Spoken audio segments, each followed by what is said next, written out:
Apyvartinis kapitalas yra įmonės finansinis rodiklis, parodantis jos vertės skirtumą tarp trumpalaikio turto ir trumpalaikių skolų. Paprastai tariant, tai lėšos, kurios užtikrina sklandų verslo srautų judėjimą kasdienėje veikloje. Trumpalaikis turtas šiuo atveju apima atsargas, gautinas sumas ir kitą verslo trumpalaikį turtą, o kai kuriais atvejais apima ir grynuosius pinigus.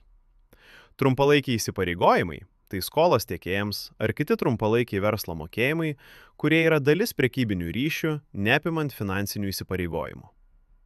Koks apyvartinio kapitalo dydis yra optimalus, labai priklauso nuo verslo šakos ir pačio verslo specifikos.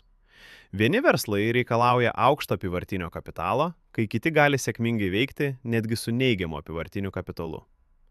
Efektyvus apyvartinio kapitalo valdymas yra ypač svarbus augančiam verslui.